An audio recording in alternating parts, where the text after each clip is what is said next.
Tune in every week for interviews and conversations with technologists, entrepreneurs, filmmakers, and newsmakers from in and around the San Francisco Bay Area. And here's a quick peek into some of the interviews that we have brought to you in the past year.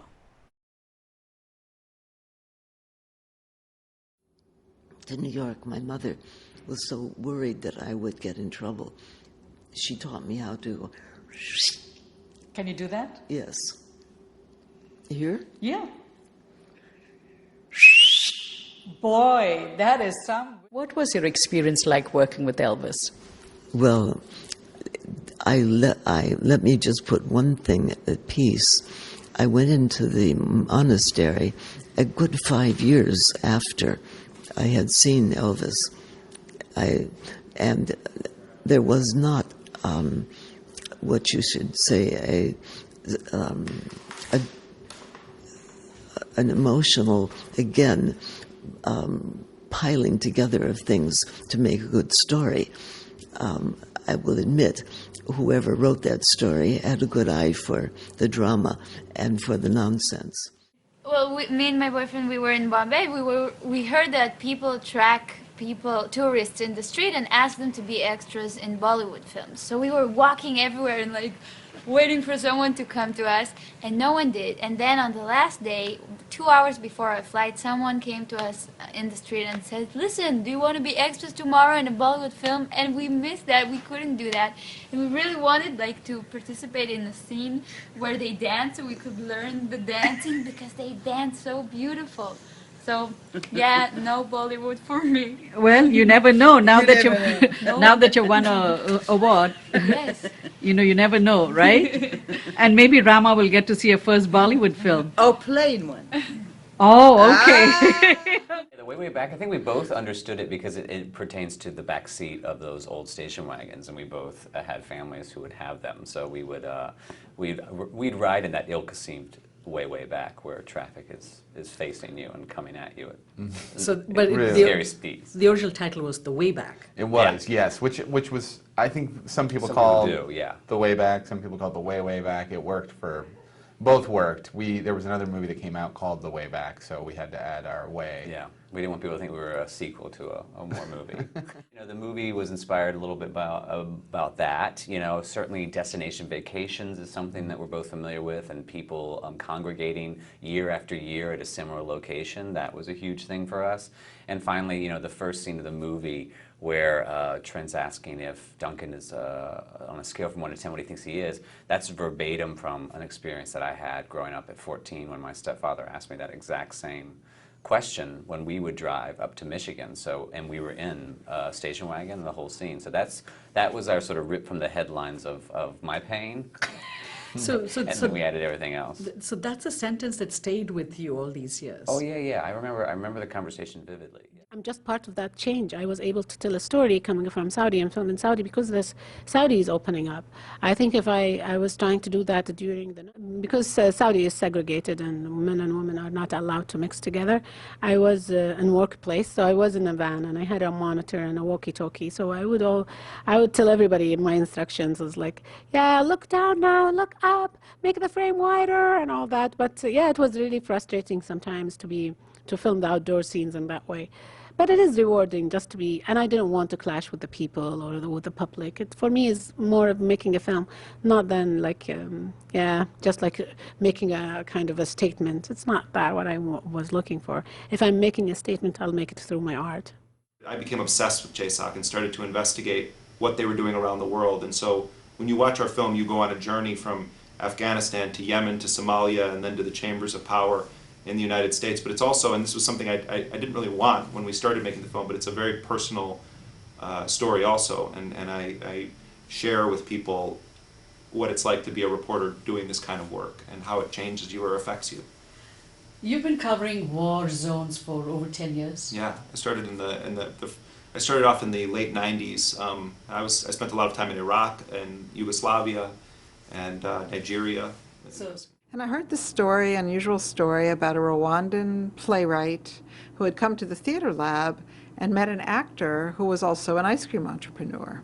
And that was the beginning of the story. I said, tell me more, to the person who said this. And he said, well, this Rwandan playwright had brought women together in Rwanda and created the first women's drum troupe made up of Hutu and Tutsi women, bringing Hutu and Tutsi women together and breaking the taboo against women drumming. So then I was pretty interested. And when she met this ice cream entrepreneur, she had the idea of her drumming collective opening the first ice cream shop, because these ideas were connected in her mind, even though they seemed like very different ideas. They were connected to bringing people together, to do something new, to do something never imagined before, to dream of new possibilities, and to let a little joy into their life. Because although this movie is not about the genocide in Rwanda, you can't make a movie about Rwanda without understanding that the genocide is a major character in Rwanda, and actually the whole center 20 minutes of our film is about the month of mourning in April. In April. So we do go into the genocide, and it took us a long time to figure out in what way we wanted to talk about the genocide. We didn't want to do what many other films have done, which is to use a lot of archival footage of the horror, or to focus on the memorials that are everywhere in the country, which are filled with skulls and bones. We wanted to talk about the experience as it is lived now and continues to be lived in Rwanda of trying to recover from it.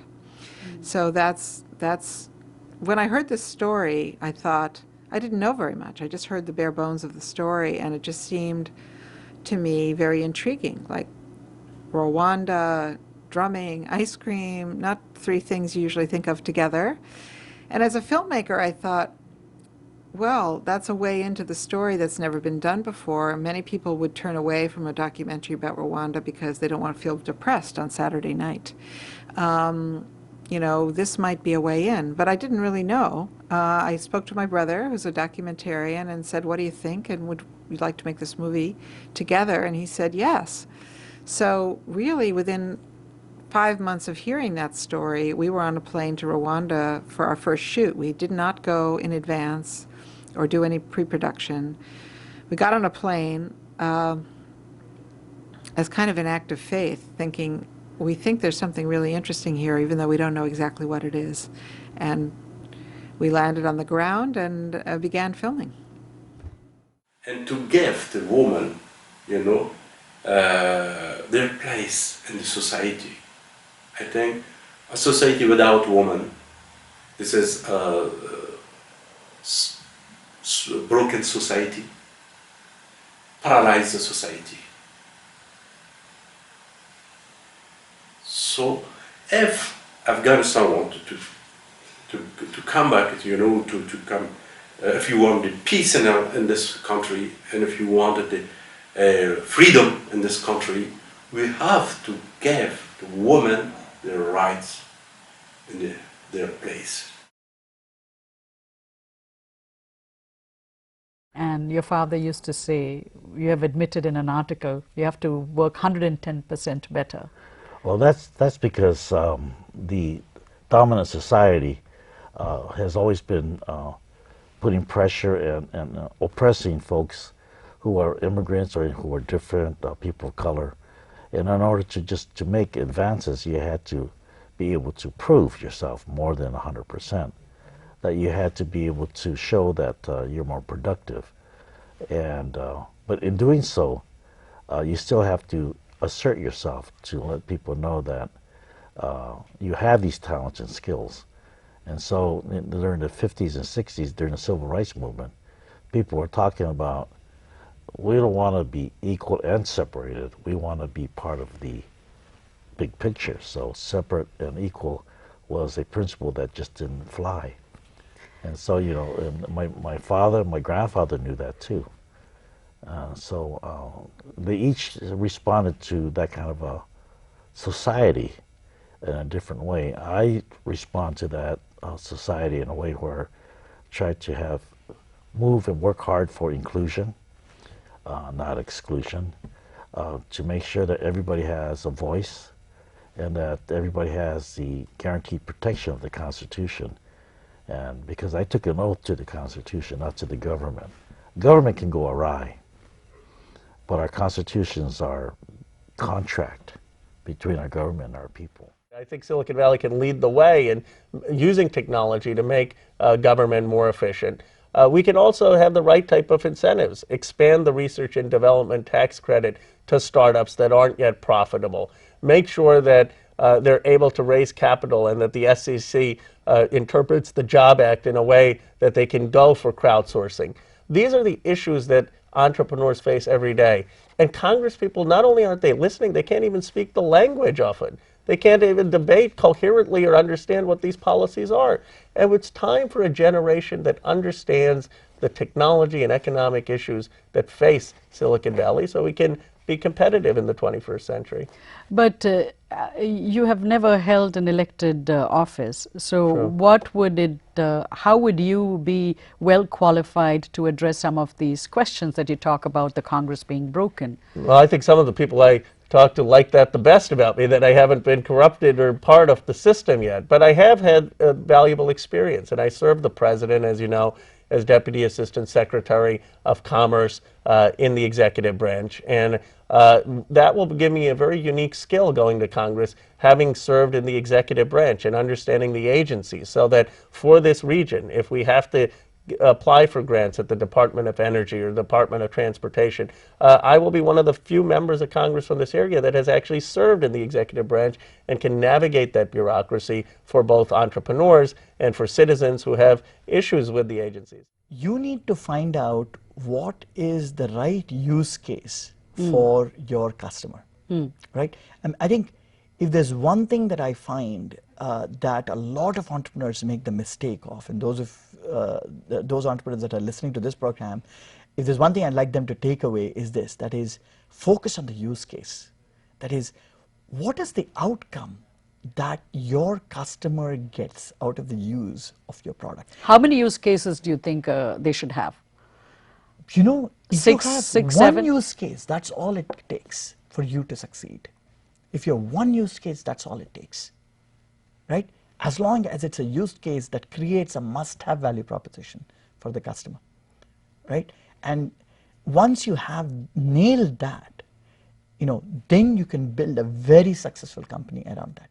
I want to be able to change the world, right? And that was my sort of mission in joining the venture industry. That is, I wanted to do certain things that every investment of mine, I've always looked at it as, you know, does this have the potential of changing the world?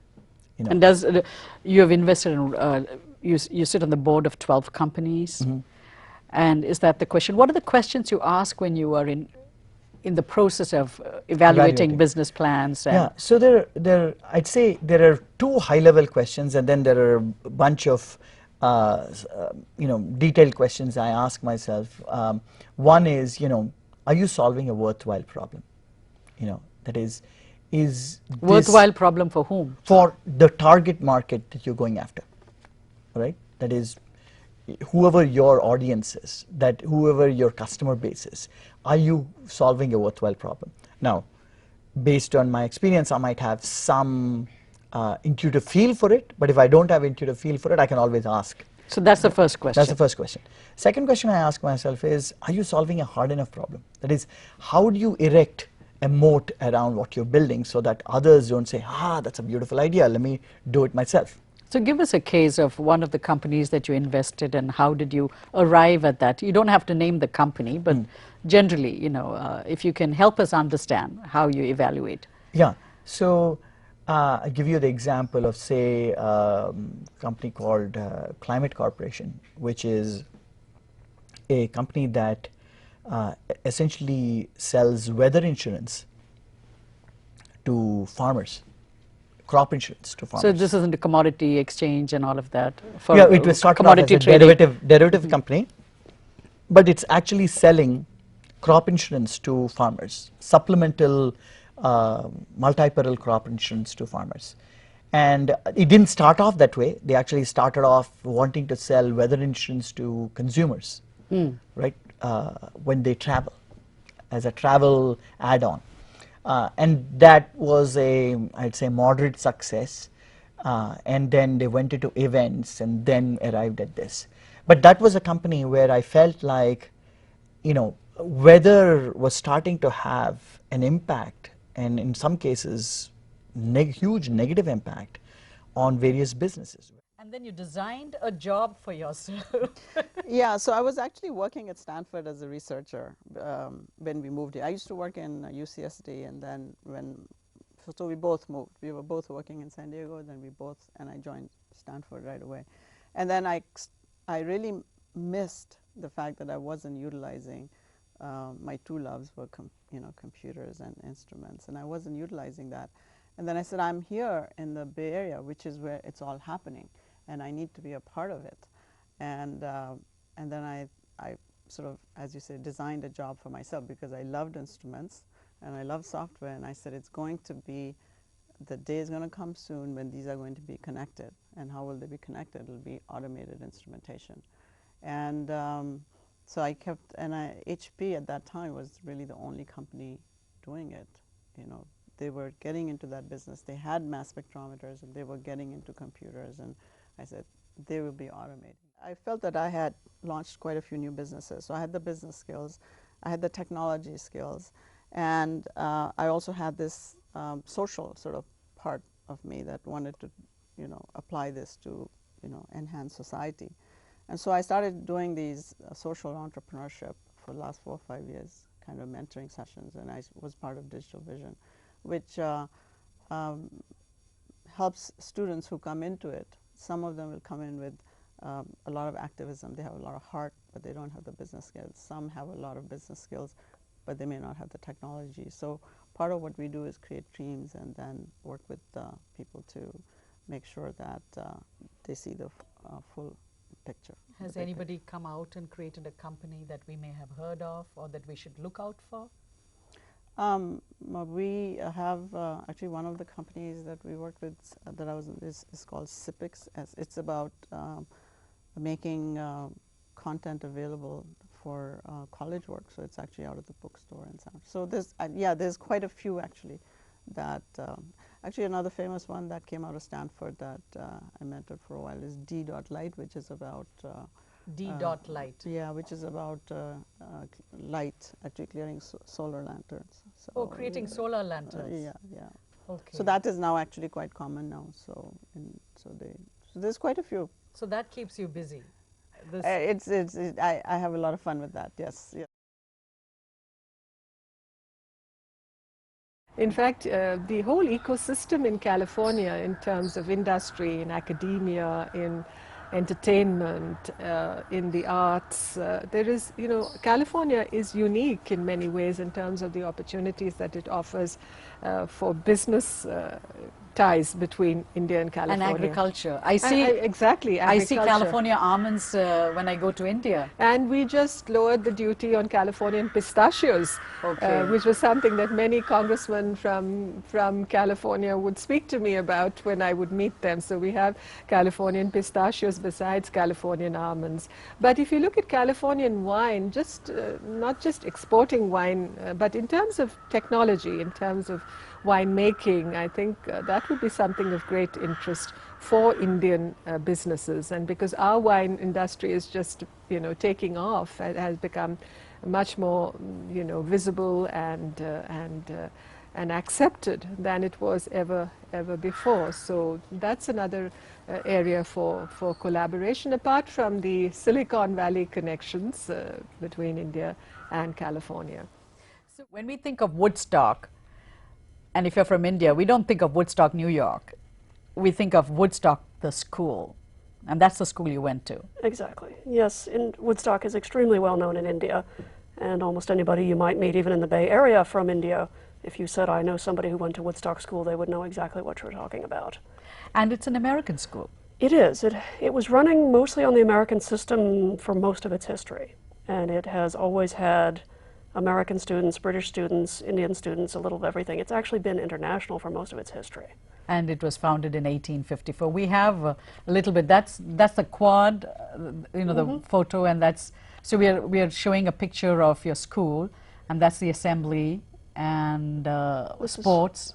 Yeah, there are a lot of adventures you can do when you are at school. Your school is at 7,000 feet up in the Indian Himalayas, everything. They do high altitude trekking, they do rafting down on the white waters of the Ganges, all sorts of adventure things and service things and local nature things and local culture things. This is the book that you've written, An American in Gandhi's India, and this is a book about your grandfather, Satyanand Stokes, but his American name was what?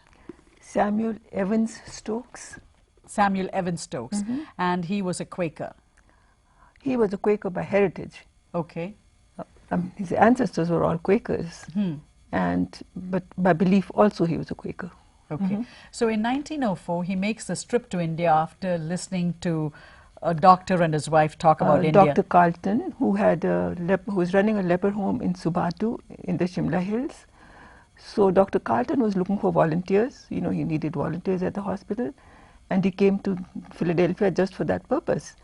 And young Stokes, he was just 21 then, he heard him, and he was so moved by Dr. Carlton's stories that he decided to go to his mother. And this is with young Samuel, and this is an Indian boy he brought with him. Oh, okay. So this picture is taken in Philadelphia. Oh, this picture is taken in Philadelphia when he came back in 1906. Yes, 1906. And this is his father. Yes. And where did you get these pictures from? Some of them were, from family, and others from cousins here. Yeah, so your American cousins. So they gave you the pictures. Yes. Towards the end of 19th and early 20th century, this is when the first Indians from India started to come, and they came predominantly from Punjab. And both your grandfather and father were Punjabis. Yes. And they both married Mexicans. Well, my mother is half Punjabi and half Mexican, and my father, yes, he married my mother. My maternal grandfather was from India, and he's the one that married the full Mexican, but she's also got a lot of Spaniard in her. Spanish blood. So we have a picture of your grandmother. Her name was Ernestina Zuniga. Right. And your grandfather's name was? Bishan Gil Singh. Bishan Gil Singh. Gil So Singh. in this picture, your grandfather is a little bit light.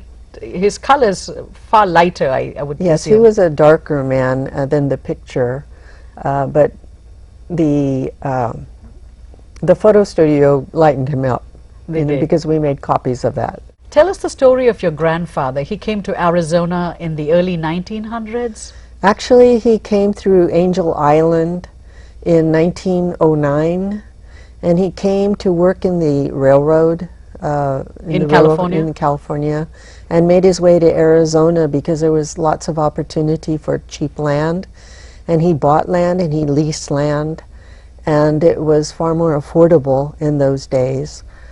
And he married my grandmother in Arizona, and they had 5 children. In those days, they weren't able to own land. The Asiatics weren't able to own land, so they would put the land that they owned in other people's names. And so my aunt was the firstborn. Her name was Basant Kaur, but then when she went to school, one of her teachers called her Betty, and that stayed, and my mother. And so they would put the land in their names, and because they were Americans? Because they were Americans, and then other Punjabi men also put the land in their names.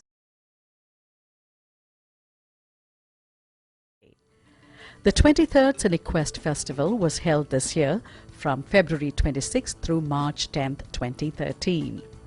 During the 13-day festival, nearly 200 films from all over the world were screened at San Jose. I think in many ways that this is the first time in California that a lot of the films that are heading out towards the red carpet are shown. You know, it's Mill Valley is kind of the kickoff spot for Oscar season in California. You know, around the same time, the New York Film Festival is happening and the Toronto Film Festival happens before. But for the California rollout, this is kind of where it begins. We take you to San Francisco for the Third Eye South Asian Film Festival. Held from November 6th through the 10th, this was the 11th year of the festival. There were shorts, documentaries, and feature films from South Asia. How has the Third Eye experience been for you? The Third Eye experience was phenomenal. I mean, basically, I had no idea what to expect, to be quite frank, because, you know, it's difficult to know with festivals. But we came in today, all of us came from LA, and we saw the amazing theater, which, I mean, I've known how amazing the theater is. But we got a big audience, and it was one of the best screenings I've had, because I could tell that with all the little jokes and the little moments in the film, you could hear the audience responding. You could tell that this is an audience that understands India, that knows what to look out for in a movie like this. And that makes the viewing all the more better.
Thank you so much for stopping by. It's my pleasure. Thank you, Kamla. And thank you for watching. We'll be back again with another show. Goodbye.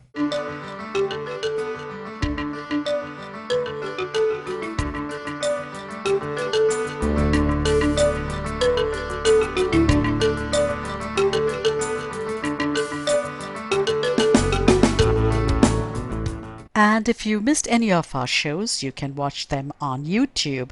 Here is our YouTube address.